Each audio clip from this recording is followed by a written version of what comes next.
ದೇಹ ಸೇರಿದಳು ಉಸಿರಾಟಕ್ಕೆ ವಿಶ್ವನಾಥ ನನ್ನ ದೇಹ ಸೇರಿದಳು ಆಹಾ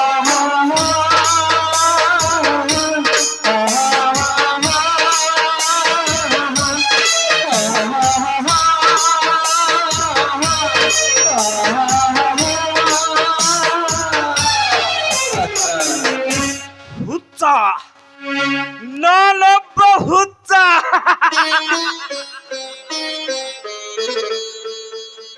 ಹುಚ್ಚರಲ್ಲಿ ಮಹಾ ಹುಚ್ಚ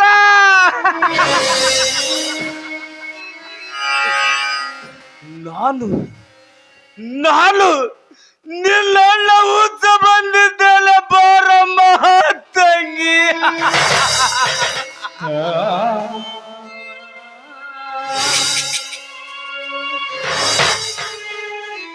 ಅಣ್ಣ ತಂಗಿ ಅಣ್ಣ ಸವಿತಾ ಬಾರಮ್ಮ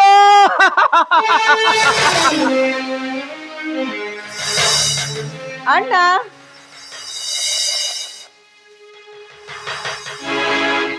ತಂಗಿ ಸವಿತಾ ಎಲ್ಲಿದ್ದಿ ಬಾರಮ್ಮ ಅಣ್ಣ ನಾನು ಬರ್ಬೇಕಾದ್ರೆ ನನ್ನ ಮಾತನ್ನ ನೀನು ಕೇಳಬೇಕು. ಆಯ್ತಮ್ಮ ಆಯ್ತು. ಹಾಗಾದ್ರೆ ನೀನು ಕುಡಿಯೋದು ಬಿಡಬೇಕು, ನಾನು ಬರ್ತೀನಿ. ಆಯ್ತಮ್ಮ, ನೀನು ಹೇಳಿದ ಹಾಗೆ ನಾನು ಕುಡಿಯುವುದೇ ಇಲ್ಲ. ನಿನ್ನಾಣೆ ತಂಗಿ, ನನ್ನಾಣೆ. ಹೇ, ನೀನು ನನ್ನ ತಂಗಿಗೆ ಇಷ್ಟವಿಲ್ಲವಂತೆ ಒಂದ ಮೇಲೆ ನೀನು ನನ್ನ ಹತ್ತಿರ ಯಾಕಿದ್ದೀಯ? ಎಲ್ಲಾದರೂ ಹಾಳಾಗಿ ಹೋಗು ಮಗನ. ಅಣ್ಣ ಅಂದ್ರೆ ನನ್ನ ಮುದ್ದು ಅಣ್ಣ. ತಂಗಿ, ನೀನು ಹೇಳಿದ ಹಾಗೆ ಆ ಅಲಕ ನನ್ನ ಮಗನ ಕಳಿಸಿ ಬಿಟ್ಟೆ.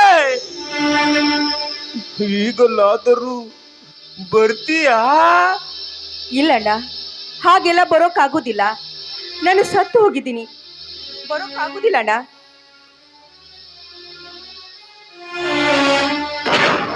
ಹಾಗಾದರೆ ನೀನು ನನ್ನನ್ನು ನೋಡ್ತಾ ಇದೀಯಾ? ಹೌದಣ್ಣ, ಇಲ್ಲಿಂದ ನಾನು ಎಲ್ಲ ನೋಡ್ತಾ ಇದ್ದೀನಿ. ನೀನು ನನ್ನ ಸಮಾಧಿಯ ಮೇಲೆ ಬಿದ್ದು ಅಳ್ತಾ ಇದೆಯಲ್ಲ, ಅದನ್ನೆಲ್ಲ ನೋಡ್ತಾ ಇದ್ದೀನಿ. ಹೌದಾ? ಅಣ್ಣ ಹೋಗೋಣ, ಪ್ಲೀಸ್ ಮನೆಗೆ ಹೋಗೋಣ. ಯಾಕೆ ನಾನಿಲ್ಲಿರುವುದು ನಿನಗೆ ಬೇಸರವಾಯಿತೇನಪ್ಪ? ಹಾಗಲ್ಲ, ಇದು ಸ್ಮಶಾನ. ಇಲ್ಲಿ ದೆವ್ವ ಭೂತಗಳಿರ್ತವೆ, ಅದಕ್ಕೆ ಮನೆಗೆ ಹೋಗೋಣ. ಯವ್ವ!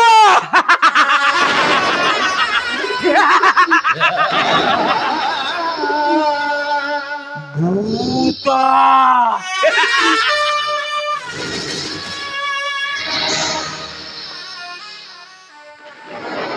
ತಂಗಿ, ಈ ಹುಚ್ಚನಿಗೆ ಕಾಣುವುದೊಂದೇನಿಲ್ಲ ಚಿತ್ರ.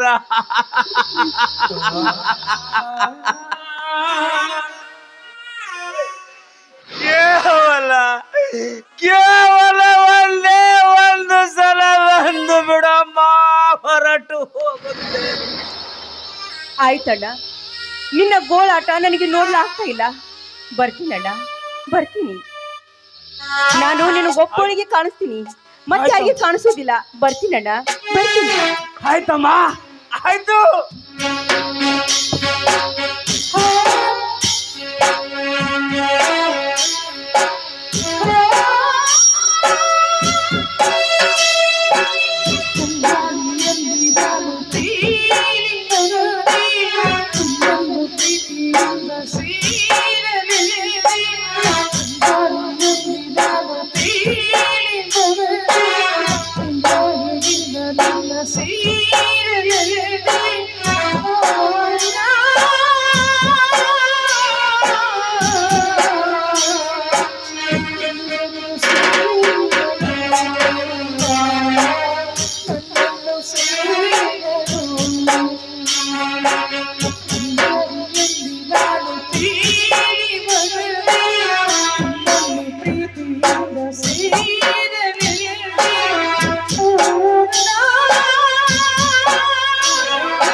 ಎಂತ ಹುಚ್ಚಣ್ಣ ನೀನು.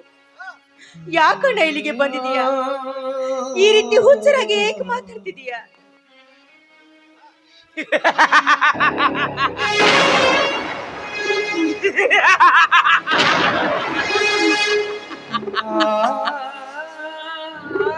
ನೀನು ಹುಚ್ಚಿ ತಂಗಿ. ಅಲ್ಲಿ ಅಲ್ಲಿ ಹೇಗಿದ್ದೀಯಮ್ಮ ನೀನು?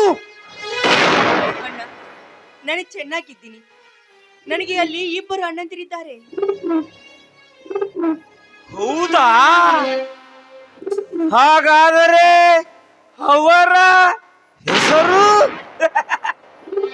ಒಬ್ಬನ ಹೆಸರು ರವಿ ಅಂತ, ಇನ್ನೊಬ್ಬನ ಹೆಸರು ಚಂದ್ರ ಅಂತ.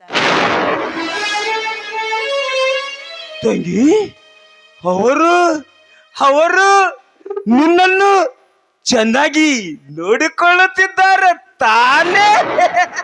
ಹೌದಣ್ಣ, ನಿನಕ್ಕಿಂತಲೂ ತುಂಬಾ ತುಂಬಾ ಚೆನ್ನಾಗಿ ನೋಡ್ಕೊಳ್ತಾರೆ ನನ್ನ ಅಣ್ಣ. ಯಾಕಣ್ಣ ಈ ರೀತಿ ಅರ್ಥ ಇದೆಯಾ? ನೋಡು, ಮನೆಗೆ ಹೋಗು, ಕಣ್ ತುಂಬಾ ನಿದ್ದೆ ಮಾಡು, ಇಲ್ಲಿಂದ ಹೊರಟು ಹೋಗು. ತಂಗಿ, ಮನೆಗೆ ಹೋದರೆ ನನಗೆ ನಿದ್ದೆ ಬರುವುದಿಲ್ಲ. ನಾನಿಲ್ಲೇ ಮಲಗ್ತೀನಮ್ಮ.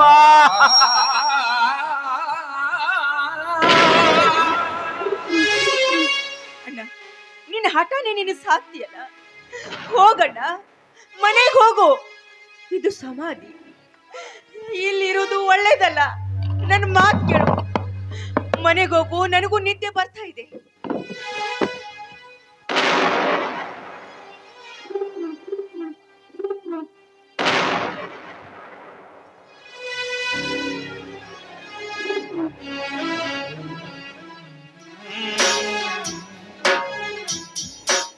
ತಂಗಿ ಸವಿತಾ, ಈ ನಿನ್ನ ಅಣ್ಣನ ಮಡಿಲಲ್ಲಿ ಮಲಗಬಾರಮ್ಮ.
ನನ್ನನ್ನು ಬಿಟ್ಟು ಹೋಗಬೇಡಮ್ಮ.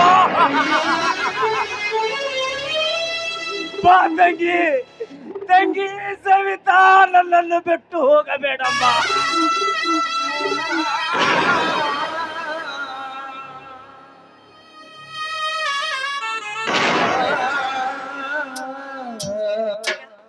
ನನಗೆ ತುಂಬಾ ನಿದ್ದೆ ಬರ್ತಾ ಇದೆ. Good night.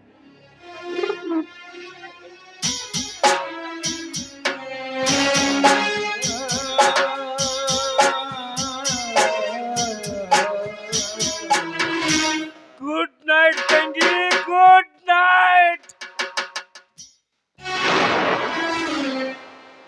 ರವಿರಾಜ್, ಯಾರಿಗೋ ಗುಡ್ ನೈಟ್ ಹೇಳ್ತಾ ಇದ್ದ? ನನ್ನ ತಂಗಿಗೆ? ಹೇ ಹುಚ್ಚ, ಸ್ಮಶಾನದಲ್ಲಿರೋ ಸಮಾಧಿಗೆ ಗುಡ್ ನೈಟ್ ಹೇಳ್ತಾ ಇದ್ದೀಯ? ಬಾರೋ, ಮನೆಗೆ ಹೋಗೋಣ. ಸರಿ ಹೋ.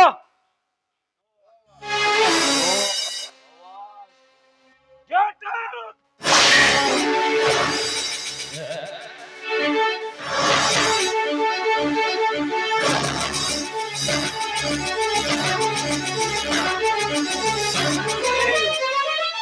ಲೇ ಹುಚ್ಚ, ಇಂಥ ಸ್ಮಶಾನದಲ್ಲಿ ನೀನು ಹಗಲಿರುಳು ಅನ್ನ ನೀರವಿಲ್ಲದೆ ಸಮಾಧಿ ಮೇಲೆ ಬಿದ್ದು ಹತ್ತು ಕರೆದರೆ ಸತ್ತ ಹೋದ ನಿನ್ನ ತಂಗಿ ಮತ್ತೆ ಬರುವಳೇನು? ಬಾರೋ ಮನೆಗೆ ಹೋಗ. ಏಯ್, ಯಾರ ನೀನು? ಮುಟ್ಟಬೇಡ ನನ್ನ. ಹೋಗಲ, ತೊಂದರೆ ಕೊಡಬೇಡ. ತಂಗಿ, ನೀನು ಸುಮ್ಮನೆ ಮಲಗಮ್ಮ. ಈ ಹಲಕ ನಾಯಿಗಳ ಕಾಟ ಇದ್ದದ್ದೇ.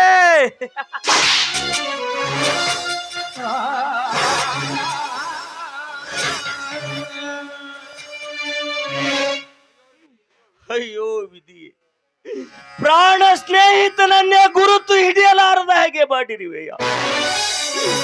ಎಷ್ಟೊಂದು ವಿಚಾರ ಮಾಡಿ ಬರೆದಿರುವೆ ತಂದೆ, ನಮ್ಮಿಬ್ಬರ ಹಣೆ ಬರುವುದು. ಅನ್ಯಾಯವನ್ನು ಕಂಡರೆ ಸಿಡಿದು ಹೇಳುವ ಈ ಹುಲಿಗೆ ಮುತ್ತು ಹಿಡಿಸಿದೆಯ. ಹೇ ದೇವರೇ, ನೋಡಪ್ಪ, ನೀನೇ ಕಡ್ದೆರೆದು ನೋಡು. ಈ ಸ್ಮಶಾನದಲ್ಲಿ ಈ ಹುಚ್ಚುಲಿ ತನ್ನ ಅರಿವೆಯಿಂದ ಹೇಗೆ ಬಿದ್ದಿದೆ.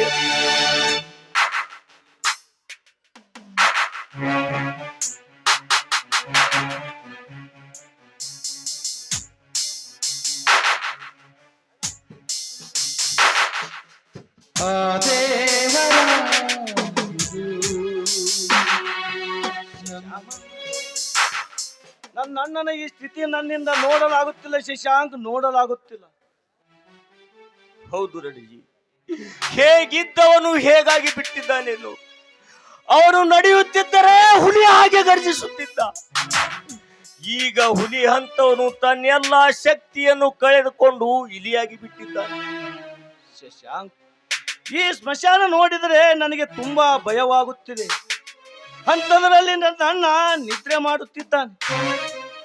ಪ್ರಜ್ಞೆಯನ್ನೇ ಕಳೆದುಕೊಂಡು ತನ್ನದೇ ಆದ ಲೋಕದಲ್ಲಿ ತೇಲಾಡುತ್ತಿರುವ ಈ ಹುಚ್ಚನಿಗೆ ಸ್ಮಶಾನವಾದರೇನು, ನಂದನವನವಾದರೇನು, ಕಾಣುವುದು ಒಂದೇ ಚಿತ್ರ ರಣಜಿ.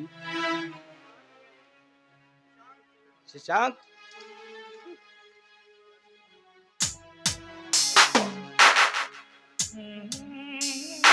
ಹೌದು ರಣಜಿ, ನೀನು ಹೇಳುವ ಮಾತು ಅಕ್ಷರಶಃ ಸತ್ಯ. ಸತ್ಯದ ಸತ್ವವನ್ನು ಹೊತ್ತು ತಿರುಗುವ ಸತ್ಪುರುಷ ಈ ರವಿರಾಜ.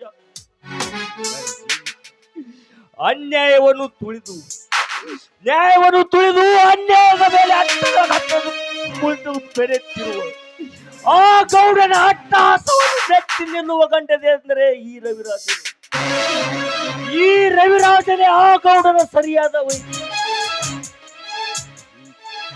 ಸತ್ಯವನ್ನು ತುಳಿದು ಸುಳ್ಳನ್ನು ಎತ್ತಿಡಿಯುವ ಈ ಹುಚ್ಚು ಸಮಾಜದಲ್ಲಿ ಪುಂಡ ಪುಡಾರಿಗಳಿಗೆ ಮಚ್ಚೆಂದು ಹೊಡೆದು ಸೊಕ್ಕು ನಿಕ್ಕರಿಸಿ ಸತ್ಯವನ್ನು ಕತ್ತರಿಸಿ ಅನ್ಯಾಯದ ಪರದೆಗೆ ಕಿಚ್ಚು ಹಚ್ಚಬೇಕಾದರೆ ಈ ಹುಚ್ಚುಲಿ ರೊಚ್ಚಿಗೆಳಲೇಬೇಕು. ರೊಚ್ಚಿಗೆದ್ದು ಕಚ್ಚಬೇಕು ಆ ಗೌಡನಂತ ಹುಚ್ಚು ನಾಯಿಗಳು.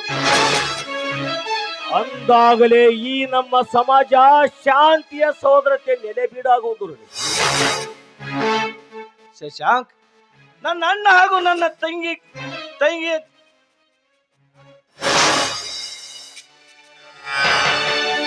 ಶಶಾಂಕ್, ನನ್ನ ಅಣ್ಣ ಹಾಗೂ ನನ್ನ ತಂಗಿಯ ನೆನಪಾದರೆ ತಂಗಿಯಂತೂ ನಮ್ಮ ನಗಲಿ ಬಹು ದೂರ ಹೋದಳು. ಆದರೆ ಇತ್ತೊಬ್ಬ ಅಣ್ಣನು ಈ ವಿಶಾಲವಾದ ಜೀವಿ ಪ್ರಪಂಚದಲ್ಲಿ ನಿರ್ಜೀವಿಯಾಗಿದ್ದಾನೆ. ಶಶಾಂಕ್, ನನ್ನ ಅಣ್ಣ ಆಕಾಶದಲ್ಲಿ ಪ್ರಕಾಶಿಸಿ ಈ ಭೂಮಿಗೆ ಬೆಳಕು ನೀಡುವ ಸೂರ್ಯನ ಸಾಟಿ. ಹೌದು ರಣಜಿ, ಅಂತ ವ್ಯಕ್ತಿಗಳನ್ನು ಎಷ್ಟು ಕೊಂಡಾಡಿದರೂ ಕಡಿಮೆ. ಈ ನಮ್ಮ ನಾಡು ಮಹಾವೀರರ ನಾಡು. ಅಷ್ಟೇ ಅಲ್ಲ, ಕವಿಗಳ ಬೀಡು ಈ ನಮ್ಮ ಕನ್ನಡ ನಾಡು.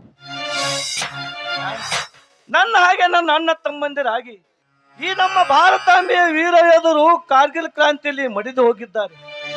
ಅಂಥದ್ರಲ್ಲಿ ಅಶೋಕ್ ಕಾಮ್ಟೆ, ವಿಜಯ್ ಸಾವರ್ಕರ್, ಹೇಮಂತ್ ಕರ್ಕರೆ ತಮ್ಮ ಜೀವವನ್ನೇ ಕಳೆದುಕೊಂಡು ಈ ದೇಶದ ಸಲುವಾಗಿ ತಮ್ಮ ಪ್ರಾಣವನ್ನೇ ತ್ಯಾಗ ಮಾಡಿದರು.